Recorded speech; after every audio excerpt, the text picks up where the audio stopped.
Okay, so we're back, and I'm sorry about that. That thing cut out on me. He bought a safety deposit key. Ashcan Pete did. His luck is crap, but he might can trade it to Kate, and she can use it to get some clues in a unique item. So now it is the Mythos phase again, and of course we have that rumor going. Alright, so we got to roll a die. On a 1 or 2, the terror level increases. A 3, whew, that was close. Alright, so we have this, we have the unnameable. Alright, nothing happens there. Let's see if any monster movement. No monster movement. Another activity at the Northside Streets. Investigators who win their movement in the Northside Streets gain 1 clue token from the sinister wonders they witness, but must pass a will check or lose sanity. Okay, that's just for this turn. Okay. Ashcan's kind of stuck there. But you know what? Screw it. Ashcan, go get some. Okay, and then Kate is going to go to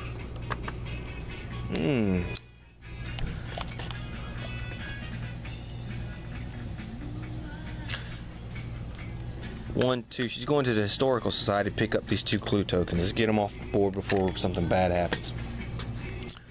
Alright, so Pete, let's make a horror check. We have a will of 3. -1, so 2. We passed. Alright. Now I have to fight this idiot. And I don't think we're going to beat it, to be honest with you.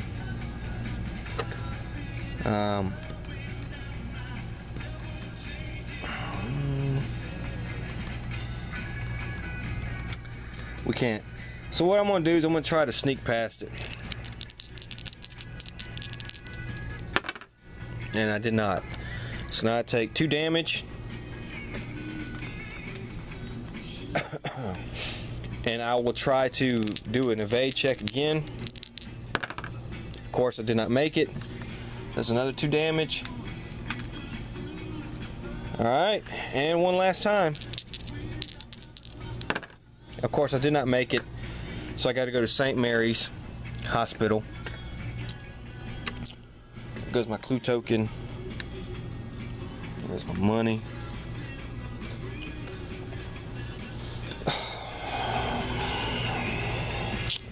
Too bad we're not playing with injury or madness cards. So we have to lose something, so I guess we'll lose the...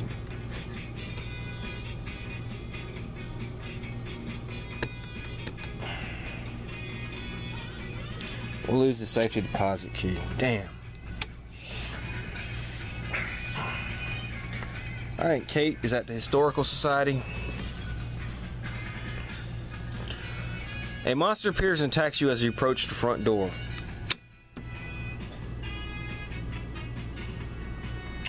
Okay, well, that's not going to happen because she has that flux stabilizer. So no monsters can appear at her location.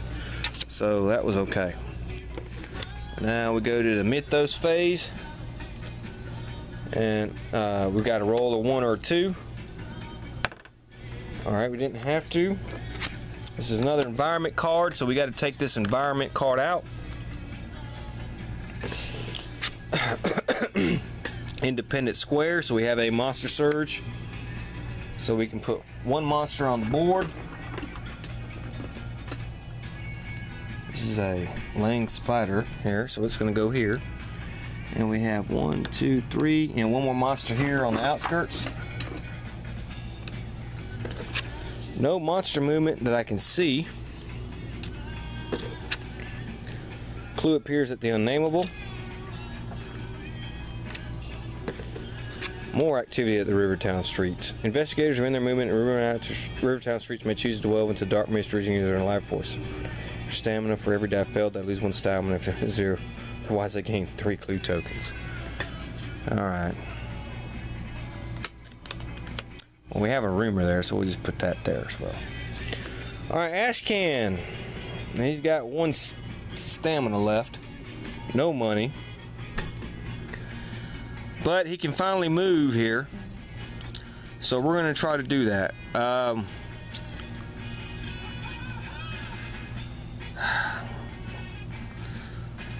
Alright. 1, 2, 3.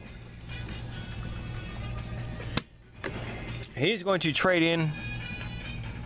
Let's see, he may spend 5 toughness worth some monsters to gain 2 clue tokens. Well, he has 4 toughness, but 1 gate trophy. So what we're going to do, we're going to spend 1 gate trophy, and he's going to gain 2 clue tokens.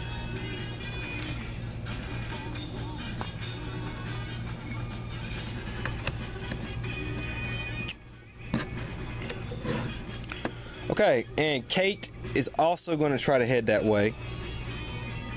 1, 2, 3. And that's going to end that turn. Alright, so we can take this thing off of here. Alright, because this is another environment. Well, that's Devil's Reef. Historical Society. Damn it, I needed to go there too. Alright, Historical Society. So we put a gate there. It's going to be one of these moving gates now. Crossing the moon, nope. Clue appears at the Silver Twilight Lodge. 5.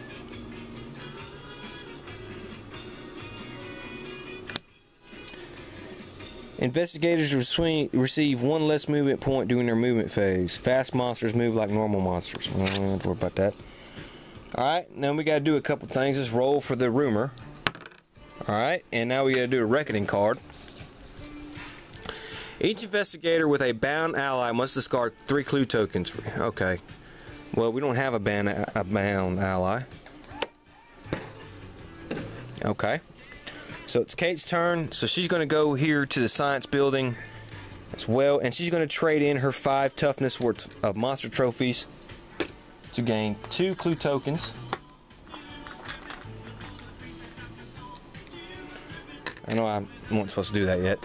And Ashcan is going to go to the library. 1, 2. It's one of his tasks there. Might as well get that out of the way. And he here is. While searching for the card catalog for something else, you stumble across a forgotten card with crabbed enigmatic scribbling on the back. You follow the lost clue to a most wondrous treasure. If you wish, you may discard a tome to search a unique deck and take the Necronomicon. Well, you don't have a tome. I forgot to put a Doom token on the Zhar thing here. Okay. So now it's the Mythos phase again. Alright, no gates open. But add 2 Doom tokens to the Doom track. Well, that's terrible. And so guess what? Zhar has awoken. Might as well take one of these off of there. Okay, so Zhar has awoken. Alright, so let's maybe pause this and move everything out of the way so we can have our showdown. So Zhar here, he's going to start out gaining magical immunity. So Ashcan Pete has a fight of 4, and he's going to use these 3 clue tokens to add dice to it, but he's going to be -3, so he just gets to roll 4 dice.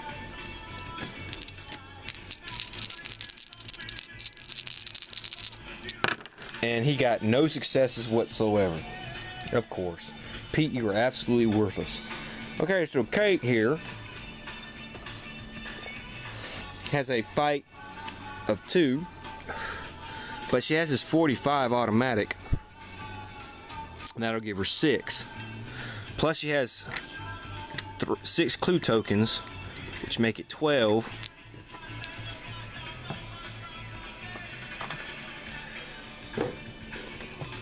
Now, since she has this blood pack, she can spend these power tokens. And then you can either use them to heal, rebuild her sanity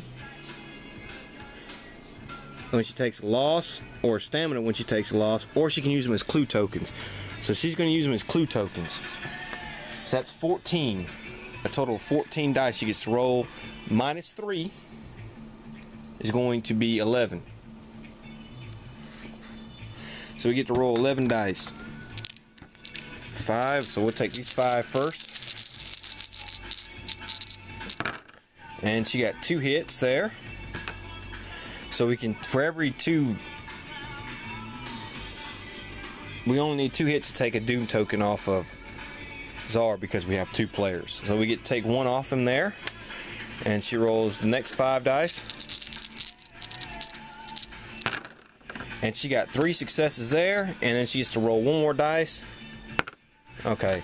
So we get to take that one off. And there is 1 more in order to take that one off. Okay, but it's Zhar's turn. And the way Zhar goes, each investigator in a turn wrapped in a technical. Each investigator is in turn wrapped in a technical, then crushed. If no player has a Zhar token, give the Zhar token to the first player. That player loses 1 hand for use in combat. If an investigator already has a Zhar token, he is devoured. The first player marker does not get past until the current holder is devoured. So Ashcan Pete is the first player marker. He gets the Zhar token. So now he can only fight with 1 hand. Well, he don't have a weapon, so it's not going to really matter. But he's at -3, so he gets to only roll 1 die. And of course, that's a miss. Now it's Kate's turn, and we're gonna use our focus here. We should have did that with him. So we'll roll 1 more die. Okay, well, he didn't make it anyways. And we'll roll 1 more die for her. Okay. Alright, well, she has 4. 4 is 8. -3 is 5. So she gets to roll 5 dice. Alright, she got 2 successes. So take 1 off of here, and we take have 1 hit towards it on there. And now it's Zhar's turn. Okay, since he already has the token, Ashcan Pete is now devoured. Oh well. Okay. And then what's going to happen is we're going to pass it on Zhar's turn. So she gets to roll 5 dice again. And she got 2 successes. So 1 goes off of here. And that's still 1 there. And now Zhar passes the token, and she can only fight 1-handed. Fortunately, this is only a 1-handed weapon. So she gets to roll 5 dice again. And 2 successes. So that goes off. There's 1. And she's now devoured because she has the Zhar token. So, we lost. Zhar devoured us.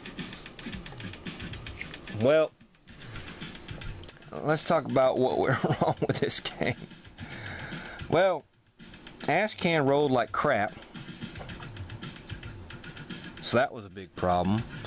He didn't ever have any freaking good weapons because he was never had any money. I tried to get some, but we were only able to seal 2 gates. We just had some bad luck in this game. We were well on our way to sealing more, but that thing hurt us right there. And then I did make some mistakes while I played this game, and I'm sorry about that. I just kept doing it. I don't know why. But I got farther than the last time I played it when it was against Doleth or whatever his name was. But yes, that was a pretty terrible game. Man, that was terrible. Only sealed 2 gates. Wow. Okay, so let's talk about the Lurker to Threshold expansion. As you can see, probably the most dynamic part of this, the Lurker Threshold expansion, is the special gates. And we never got to really do this moving gate. But that's probably one of the most dynamic things about this expansion, besides the new cards it adds to each deck, really. And the Herald. Now you can play it without the Herald, but it's better to play it with the Herald. because of the Reckoning, and you saw how that Reckoning cards, we got lucky on those. We didn't get too bad of ones. And these pack cards, we didn't really use them much but towards the end, and we never used the relationship card because nobody ever had a chance to get an ally. So the relationship cards, like I said, depending on what kind of relationship card you draw, you may or may not use it much. And the Reckoning cards you use a lot. The gates, of course, you use. The Herald I recommend you use, because those power tokens can become handy, like you saw me use them as clue tokens. And these packs, well, you know, they can help out a little bit. So, like I said, terrible playthrough. We got hit with a couple rumors this game. It's just bad luck. But, is the Lurker at the Threshold expansion worth getting? Well, yes, it is.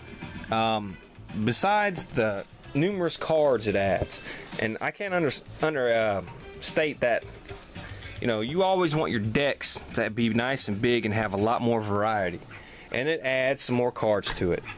It adds a Herald to the game, and the Reckoning deck. Okay, so these may not become useful as much, but you can't beat that for 15 bucks. For 15 bucks, that's what you get.